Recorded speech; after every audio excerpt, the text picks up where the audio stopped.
Board exam में कुछ question ऐसे होते हैं जो देखने में बहुत टफ लगते हैं, लेकिन उसको बहुत इजीली सॉल्व किया जा सकता है। तो आप मेरे वीडियो को स्किप मत करिए, अंत तक देखिए। मैं ऐसा तरीका बताने वाला हूं जिससे आप क्वेश्चन को बहुत आसानी से सॉल्व कर सकते हैं। ये देखने में काफी बड़ा लगता है, तो देखिए आइए शुरू करते हैं, देखते हैं तो है कौन सा क्वेश्चन। क्वेश्चन है, as observe from the top of a 75 metre high building lighthouse from the sea level, the angle of depression of two ships are 30 degree and 45 degree. If one ship is exactly behind the other on the same side of the lighthouse, find the distance between two ships. देखिए ये question है height and distance का। Question ये देखने में काफी बड़ा होता है, लेकिन अगर डायग्राम आसानी से आप बना लेते हैं और तो ये क्वेश्चन बहुत इजी हो सकता है। तो सबसे पहले हम इसका डायग्राम बनाना सीखेंगे। देखिए क्वेश्चन है एंगल ऑफ डिप्रेशन पे। देखिए यहाँ पे दिया है as observe from the top of 75 metre high lighthouse. अब देखिए एक लाइट हाउस है, उसकी हाइट दे रखा है 75 मीटर। तो मान लीजिए 75 मीटर हाइट का एक लाइट हाउस है। इसके टॉप से दो शिप को देखने पर एक का एंगल ऑफ डिप्रेशन 30 डिग्री है।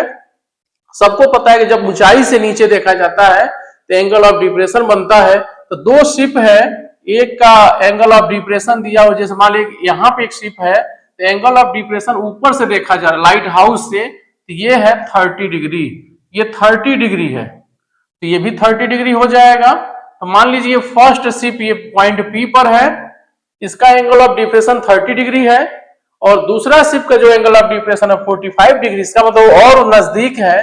तो मान लीजिए यहां पर ये है दूसरा शिप, इसका नाम क्यू दे देते हैं। इसका एंगल ऑफ डिप्रेशन इसको देखने पे जो बन रहा है 45 डिग्री बन रहा है। तो पूछा है find the distance between two ships, P Q की डिस्टेंस पूछा गया है। तो मान लीजिए ये ए बी लाइट हाउस है, लाइट हाउस की हाइट ए बी दे रहे हैं, और यहाँ पे इसकी हाइट 75 मीटर दे दिया, और दो शिप की जो पोजीशन है पी एंड क्यू है। हमें पी क्यू फाइंड करना है। अब देखिए कैसे फाइंड करेंगे। तो सबसे पहले हम लेट कर लेंगे, सॉल्यूशन में सबसे पहले सॉल्यूशन डालेंगे और लेट कर लेंगे।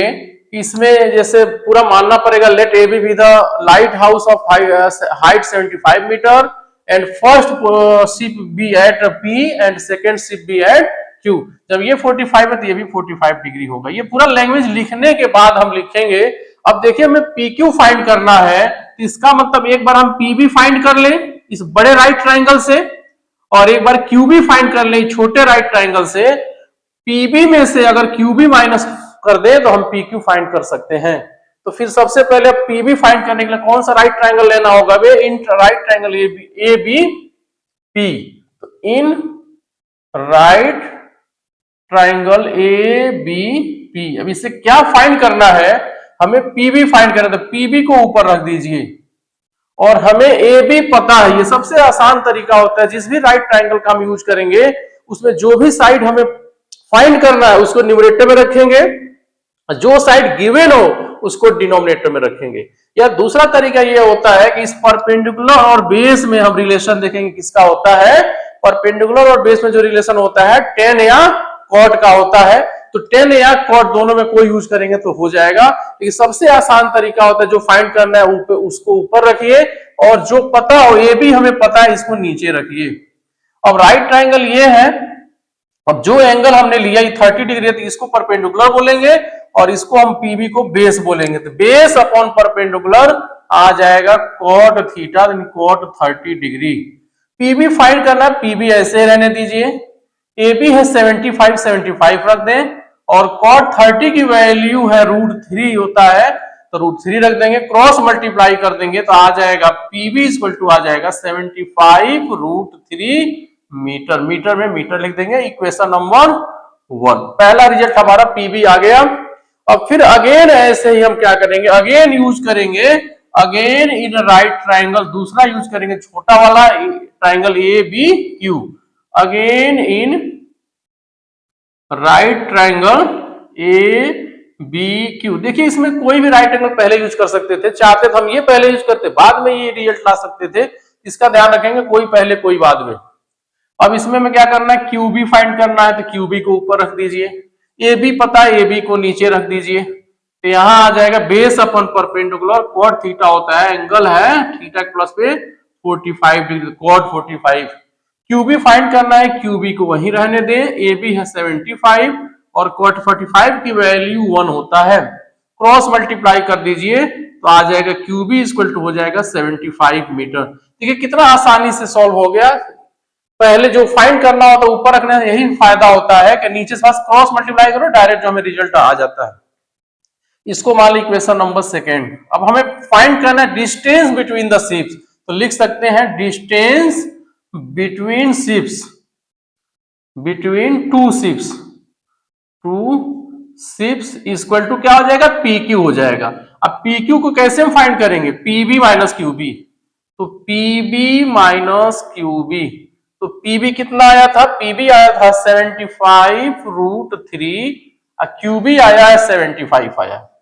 अब चाहिए तो आप 75 कॉमन ले लीजिए, 75 कॉमन ले लेंगे तो आएगा √3 माइनस 1 मीटर, ये आंसर हो जाएगा। √3 की वैल्यू अगर गिवन रहेगा तो उसको पुट करके और आगे सॉल्व कर लेंगे, नहीं दिया रहेगा तो यहीं पे हमारा आंसर स्टॉप हो जाएगा। तो देखिए कितना आसानी से सॉल्व हो गया। तो सबसे पहले हम डायग्राम बनाना सीखेंगे। अगर डायग्राम बनाना आपको नहीं आता है तो जरूर उसको सीख लीजिए, बोर्ड एग्जाम बहुत नजदीक है। Angle of elevation, angle of depression या सबटेंडेड एंगल एक तीसरा होता है, ये ज्यादा चांस होता है एंगल ऑफ एलिवेशन या डिप्रेशन पे आने का। तो इन दो फॉर्मूले पे, दोनों एंगल पे क्वेश्चन आता है, तो इससे रिलेटेड क्वेश्चन प्रिपेयर रखेंगे। एक और क्वेश्चन, अब नेक्स्ट क्वेश्चन देखते हैं, क्वेश्चन नंबर 2। क्वेश्चन नंबर 2 है, a statue 1.6 meter tall stands on the top of pedestal from a point on the ground. The angle of elevation of the top of statue is 60 degree and from the same point the angle of elevation of the top of pedestal is 45 degree. Find the height of pedestal. देखो बच्चों, question देख के मत घबराना, question ये थोड़ा सा language लिखने से ही बड़ा हो जाता है, क्योंकि इससे हमें फिगर पढ़ के बनाना होता है, इसलिए पूरा डिटेल्स में लिखा होता है। अब देखिए एक पेडेस्टल है, जैसे आप स्टेच्यू कहीं भी देखे होंगे तो एक नीचे आधार बना करके ऊपर स्टेच्यू बना होता है। मान लीजिए स्टेच्यू ऊपर बना हुआ है, नीचे आधार है। आधार मान ले अगर हम इसका नाम दे दे, AB दे दे, इसी आधार पर ऊपर स्टेच्यू है। ये स्टेच्यू है, ग्राउंड पर एक पॉइंट से, ग्राउंड पे पॉइंट से इस स्टेच्यू के टॉप का एंगल ऑफ एलिवेशन दिया हुआ है। स्टेच्यू के देखिए आप एंगल ऑफ एलिवेशन सबको पता है कि जब नीचे से ऊपर देखा जाता है तो एंगल ऑफ एलिवेशन बनता है। तो लिखा है from A point on the ground the angle of elevation of the top of statue. तो स्टेच्यू AC स्टेच्यू है, इसी के टॉप का जो एंगल ऑफ एलिवेशन दिया है 60 डिग्री गिवन है। ये पॉइंट का नाम चाहे तो हम P दे देते हैं। इसी पॉइंट से जब इस टॉप को देखा जा रहा है तो एंगल ऑफ एलिवेशन 60 डिग्री बन रहा है। और फिर उसके बाद दिया है कि फ्रॉम द सेम पॉइंट, इसी पॉइंट से angle of elevation of the top of pedestal, pedestal का टॉप कहिए या स्टेच्यू का बॉटम कहिए, बॉटम ऑफ स्टेच्यू भी हो सकता था या टॉप ऑफ पेडेस्टल, एक ही चीज है। इस पेडेस्टल का जो टॉप है वही बॉटम ऑफ स्टेच्यू है।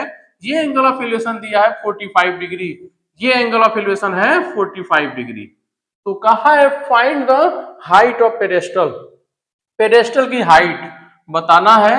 ये पेडेस्टल है, ये हाइट इसकी h मान लिया जाए और स्टेच्यू की हाइट दिया हुआ है 1.6 मीटर, ये स्टेच्यू की हाइट गिवन है। तो सबसे पहले हम क्या करेंगे, सॉल्यूशन में लेट कर लेंगे, यहाँ पे दिखा देंगे let AB be the pedestal लिखना पड़ेगा। थोड़ा सा हमें फॉर्मूले में सॉल्यूशन में बताना पड़ता है कि फिगर में कौन सा पोजीशन है जो पेडेस्टल है, कौन सा पोजीशन स्टेच्यू है और ग्राउंड का पॉइंट कौन सा है, तो ये बताना पड़ेगा। तो लिखेंगे let AB be the pedestal of height h, इसकी हाइट h मान लीजिए, and AC be the statue of height 1.6 metre. तो अब देखिए यहाँ पे AC 1.6 मीटर दिया है, AB को h मान रखा है और हाइट h पूछा है। अब ये देखा जाए इस फिगर में तो PB क्या है, इस छोटे राइट ट्रायंगल में भी PB पड़ रहा है और बड़े राइट ट्रायंगल में भी PB पड़ रहा है। तो हम PB को क्या करेंगे, दो बार निकाल देंगे, एक बार यहां से निकाल लेंगे h के फॉर्म में आएगा, फिर इस बड़े राइट ट्रायंगल से भी हम PB को निकाल देंगे, h के फॉर्म में आएगा, दोनों को कंपेयर कर देंगे तो h की वैल्यू आ जाएगा। तो देखिए लिखेंगे, पहले लेट करने के बाद हम लिखेंगे इन राइट ट्रायंगल PBA या ABP, अब फाइंड इसमें क्या करना चाह रहे हैं हम, क्यों इसका यूज कर रहे हैं, तो क्या फाइंड करने के लिए कर रहे हैं हम, पीवी फाइंड करने के लिए कर रहे हैं। तो हम पीवी को क्या कर दें, ऊपर रख दें। एच के फॉर्म में ए बी पता है, जिसको हम सपोज कर किए हैं ए बी, तो एच समझिए, एच पता है हमको, पीवी एच के फॉर्म में पता है, तो इक्वल टू क्या आएगा, चाहे तो पहले फर्स्ट लाइन है तो पीबी अपॉन ए बी लिखिए। तो पीबी क्या है, बेस है और ये परपेंडिकुलर है, एंगल क्या आएगा 45 डिग्री, तो कॉट 45 आएगा। बेस अपन परपेंडिकुलर होता है कॉट थीटा। पीबी हमें फाइंड करना है, ए बी एच मान रखे हैं, कॉट 45 की वैल्यू 1 हो जाएगा, क्रॉस इनटू करेंगे तो पीबी इक्वल टू आ गया एच, इक्वेशन नंबर 1। अब दूसरे राइट ट्रायंगल से फिर पीबी फाइंड करिए, या चाहे तो हम डायरेक्ट हम यहाँ पे हम 10 भी ले सकते हैं इन ट्राइंगल सीबीपी। 10 लीजिए तो परपेंडिकुलर अपॉन बेस आएगा, पीबी हम एच के फॉर्म में फाइंड कर चुके हैं, फिर इक्वेशन बनेगा, सॉल्व करेंगे एच आ जाएगा। तो दो तरीका होता है, देखिए अगर मान लीजिए हम इसी को अगर हम सॉल्व कर रहे हैं, पीबी अपॉन ए बी ना लेके हम 1045 भी ले ले तब भी आ जाएगा, 1045 equal to perpendicular upon base cross into करेंगे तब भी पीबी इक्वल टू एच आ जाएगा। तो इसमें हाइट एंड डिस्टेंस में यही फायदा होता है कि किसी तरीके से आप यूज करेंगे तो आंसर आ जाएगा। बस ये नहीं कि अब 10 है तो हम साइन ले लें, ये ऐसा गलती नहीं करेंगे। 10 है तो 10 ले सकते हैं या कॉट ले लें तब भी आ जाएगा। फिर अगेन क्या करें, टेक्निक यही होता है कि दूसरा वाला भी यूज करें, तो पीबी फाइंड कर लें अगेन इन राइट ट्राइंगल। अब किस राइट ट्राइंगल का यूज कर रहे हैं, अब पूरा बड़ा वाला ट्राइंगल सीबीपी, ये जो पूरा सीबीपी, तो सीबीपी को ले लिया जाए। सीबीपी से भी हम चाहें तो पीबी ही फाइंड करने के लिए आप पीबी ऊपर कर दीजिए, और अपॉन क्या है बीसी है, तो बीसी को हम कर दें नीचे, तो क्या आएगा बेस अपन परपेंडिकुलर आ जाएगा cot theta cot 60 degree. PB क्या है, पीबी अभी अभी हम फाइंड किए हैं, एच फाइंड किए, तो एच रख दिया जाए। अब बीसी क्या है, एच प्लस 1.6 मीटर है, इक्वल टू कॉट 60 की वैल्यू हो जाएगा 1/√3। अब इसी को क्रॉस इनटू कर दी, या पीबी नहीं भी रखे होते तो पीबी यहां रहता, क्रॉस इनटू करते, फिर पीबी की वैल्यू हमें कंपेयर करते तो रखना ही पड़ता, तो यही तो रिजल्ट आता तब भी ऐसे भी कर सकते हैं। क्रॉस इनटू करेंगे तो कितना आ जाएगा, √3 का एच में करेंगे तो आएगा √3h इज इक्वल टू, इसका क्रॉस इनटू करेंगे 1 में तो हो जाएगा h प्लस 1.6। अब देखिए कितना इजी होने वाला है, h की वैल्यू फाइंड करना है तो h को h के तरफ लाइए तो हो जाएगा √3h minus h equal to 1.6। h common ले लीजिए, √3 minus 1 into H equal to 1.6, तो h इक्वल टू आ जाएगा 1.6 बाई √3 माइनस 1। अब देखिए आंसर तो आ गया, अगर यही रूट के फॉर्म में नहीं आया होता तो डायरेक्ट हमारा आंसर आ जाता, कभी भी आंसर को नीचे रूट नहीं छोड़ा जाता, इसलिए नीचे से रूट हटाने के लिए इसका रेशनलाइज कर दें, हो जाएगा 1.6 अपॉन √3 माइनस 1, तो इंटू में √3 प्लस 1 से ऊपर भी इंटू कर दें और √3 प्लस 1 से नीचे डिनोमिनेटर में भी इंटू कर दें। ऊपर इंटू करेंगे तो आएगा 1.6 √3 प्लस 1 और नीचे हो जाएगा √3 माइनस 1 इंटू √3 प्लस 1, ए माइनस बी इंटू ए प्लस बी, ए स्क्वायर माइनस बी स्क्वायर, तो हो जाएगा √3 का स्क्वायर माइनस 1 का स्क्वायर, √3 का स्क्वायर 3 आएगा और 1 का स्क्वायर 1 आएगा, तो क्या आ जाएगा 1.6 √3 प्लस 1 अपॉन में हो जाएगा 3 माइनस 1 2 आ जाएगा, तो 1.6 और √3 प्लस 1 बाई में 2 से ये कैंसिल हो जाएगा, 2 8 जा 16 0.8, तो आ जाएगा 0.8 √3 प्लस 1 मीटर में है, मीटर आंसर हो जाएगा। यही हमारा फाइनल आंसर होगा। अगर √3 की वैल्यू क्वेश्चन में दे रखा है 1.732 तो यहाँ पे रखेंगे 1.732, 1 को ऐड कर लिए फिर मल्टीप्लाई कर लिए, जो आंसर आएगा वो पॉइंट में वही अप्रोक्स में आंसर हो जाएगा। ये भी सॉल्यूशन कंप्लीट होता है। तो आइए नेक्स्ट क्वेश्चन, एक क्वेश्चन और देखते हैं इससे रिलेटेड, एक क्वेश्चन और, question number 3, a vertical tower stands on the horizontal plane and is surmounted by a vertical flagstaff of height h.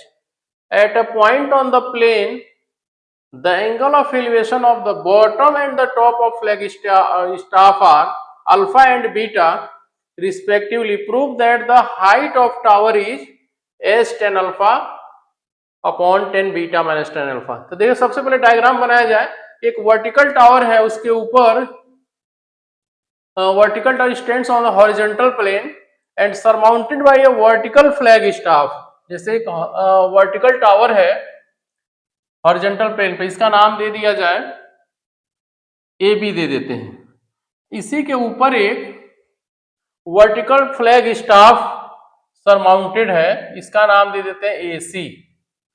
Surmounted मतलब इसी के ऊपर है। इसकी हाइट दे रखा है, इसकी हाइट h है, इसकी हाइट h दे दिया है। At the point on the plane the angle of elevation, अब एक प्लेन से इसी प्लेन पर एक पॉइंट से एंगल ऑफ एलिवेशन दिया है। पहले दिया है angle of elevation bottom and the top. Bottom का एंगल ऑफ एलिवेशन है अल्फा, इसके बॉटम का एंगल एलिवेशन अल्फा है, और इसके टॉप का एंगल ऑफ एलिवेशन है बीटा। तो कहा है कि find the prove that the height of tower, tower की हाइट, टावर की हाइट पूछ रहा है, इसकी हाइट को दे दिया कि प्रूव करिए कि h 10 alpha upon 10 beta minus 10 alpha. देखिए ऐसा क्वेश्चन कोई बहुत टफ नहीं होता है, जब आप फिगर अगर बना लेंगे तो सॉल्व करना आसान हो जाता है। इसकी पॉइंट को, इस पॉइंट को हम P मान लेते हैं। तो सबसे पहले वही काम करेंगे, सबसे पहले लेट करेंगे इसमें कि इसमें टावर कौन सा है, तो लिखेंगे let A B be the tower and A C be the flag staff of height h। देखिए यहाँ पे क्वेश्चन में स्मॉल h दे रखा है, टावर की हाइट पूछ रहा है, इसलिए इसको अब कैपिटल H मानना पड़ेगा। हमें कैपिटल H की वैल्यू हमें फाइंड करना है, कैपिटल H की वैल्यू, और सामने में प्रूव करें तो यही आंसर है, तो फाइंड करेंगे तो यही आंसर आएगा। तो ये और इजी हो जाता है। ये क्वेश्चन इतना इंपॉर्टेंट है, ये प्रूविंग का क्वेश्चन है। अगर कोई क्वेश्चन डिफरेंट आएगा तो इस तरह का क्वेश्चन आ सकता है, और बाकी जो दो क्वेश्चन हम बताए हैं उस टाइप का कोई क्वेश्चन आएगा तो वो भी सॉल्व कर लेंगे। अगर दो तीन क्वेश्चन आप अच्छे से तैयार कर लें और उसको समझ के तैयार कर लें, तो कोई भी नया क्वेश्चन आएगा तो आप उसका डायग्राम बना लेते हैं तो जरूर कर लेंगे। तो देखिए यहाँ पे सबसे पहले लिख लेंगे हम इसमें A B the tower of height h and A C be the flag staff, और एंगल ऑफ एलिवेशन के बारे में here angle A P B equal to alpha and angle C P B equal to beta है। ये लिखने के बाद हम लिखेंगे, बारी बारी से यूज करेंगे। देखिए जैसे यहाँ पीबी है, पीबी क्या है, इस राइट ट्राइंगल में भी है, जैसे पिछले क्वेश्चन में था सेम पीबी है, इस राइट ट्राइंगल में भी है। तो हम इस राइट ट्राइंगल चाहें तो पीबी फाइंड कर लेंगे, फिर बड़े वाले का यूज कर लेंगे, फिर उसमें पीबी की वैल्यू रख देंगे और सॉल्व करेंगे तो हमारा ये आंसर आ जाएगा। तो सबसे पहले क्या करें, हम छोटे राइट ट्राइंगल का यूज करते हैं, लिखेंगे in right triangle A B P. इसका ध्यान जरूर रखेंगे, पहले हम जरूर पूरा दिखा लेंगे let A B be the tower A C be the statue, पूरा लिखने के बाद स्टार्ट करेंगे। इसीलिए क्वेश्चन बड़ा हो जाता है, थोड़ा लैंग्वेज लिखना पड़ता है इसमें। क्या फाइंड करना, पीबी फाइंड करने के लिए हम ये ट्राइंगल यूज कर रहे हैं, तो पीबी को ऊपर लिखिए और ए बी हमें एच के फॉर्म में हमने मान लिया, तो ए बी को नीचे रखें। तो ये बेस है, ये परपेंडिकुलर है। देखिए जो एंगल होता है तो एंगल के सामने, और ये तो 90 डिग्री है, टावर हमेशा ग्राउंड से 90 डिग्री पे रहता है, ये 90 डिग्री है। एंगल के सामने ये परपेंडिकुलर होगा, ये बेस होगा, तो base upon perpendicular, base upon perpendicular क्या आ जाएगा, कॉट अल्फा आ जाएगा, कॉट अल्फा। अब देखिए ये मत देखिए कि 10 में आया तो हम 10 ही लें, आप कॉट लीजिए, बाद में हम 10 में कन्वर्ट कर लेंगे। तो पीबी कैपिटल एच मान रखे हैं, और ए बी क्या है, ए बी है, पीबी फाइंड करना है, पीबी को पीबी रहने दीजिए, ए बी को कैपिटल एच माने हैं, और ये कॉट अल्फा है। तो पीबी इक्वल टू हो जाएगा capital H cot alpha, equation number 1। फिर अगेन यूज कर लें हम दूसरे राइट ट्राइंगल को, again in right triangle CBP, CBP.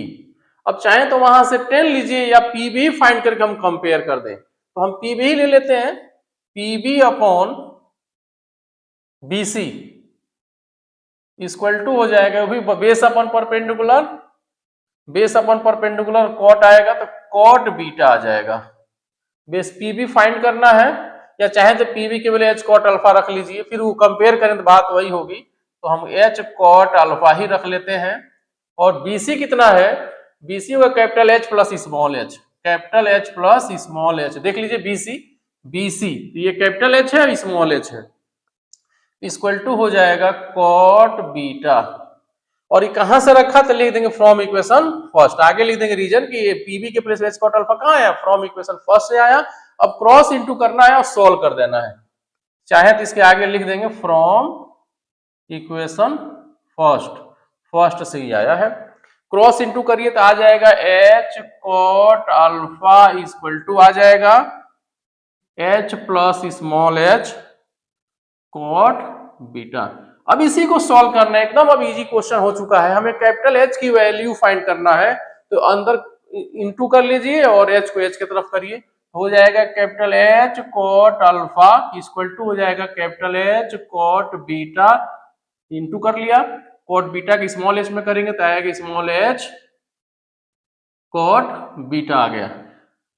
Cot alpha को कैपिटल एच को कैपिटल एच की तरफ करें तो एच कॉमन हो जाएगा, कॉमन लेंगे तो आएगा cot alpha minus cot beta equal to आ जाएगा एच कॉट बीटा। अब ध्यान रखिए, हो सकता था कि क्वेश्चन प्रूव करने के लिए आता, कॉट के फॉर्म में भी हो सकता था, capital H equal to H cot beta upon cot alpha minus cot beta, ये भी हो सकता था। लेकिन अगर 10 के फॉर्म में तो हम अब 10 में कन्वर्ट कर देंगे सबको। तो हम क्या करेंगे, कैपिटल एच यहीं पे कर दीजिए, 1 अपॉन इसको लिख सकते हैं 10 अल्फा माइनस इसको लिख सकते हैं 1 अपॉन 10 बीटा, सबको 10 में बदल दीजिए, क्योंकि इसमें जो हमारे आंसर लाना है, जो प्रूव करना है, उसमें कहीं भी कॉट नहीं है। ये भी लिख सकते हैं हम एच अपॉन कॉट बीटा को लिख सकते हैं 10 बीटा, 1 अपॉन 10 बीटा होगा तो एच अपॉन 10 बीटा हो जाएगा।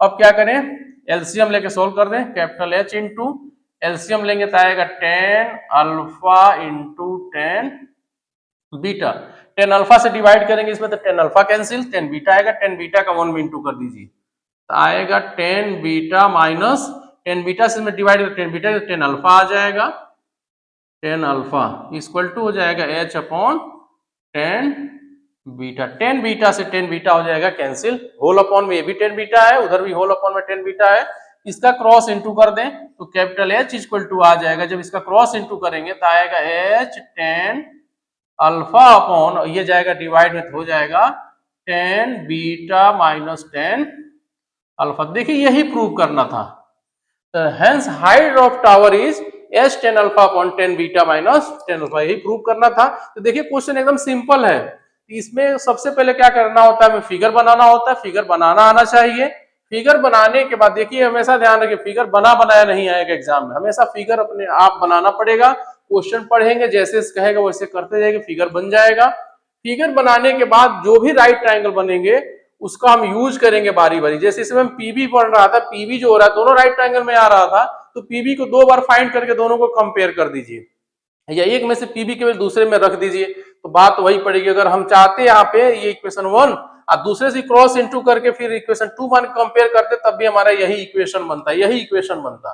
फिर हम सॉल्व करेंगे तो क्वेश्चन हमारा पूरा कंप्लीट सॉल्व हो जाएगा। तो इस तरह से आप लोग अगर वीडियो समझ में आ गया हो तो मेरे चैनल को सब्सक्राइब करिए, लाइक करिए, कमेंट करके बताइए और दोस्तों को भी शेयर करिए और लाइक जरूर करिए। अगर समझ में आ गया हो तो सब्सक्राइब भी करिए। तो आज तक के लिए बस इतना ही, थैंक यू।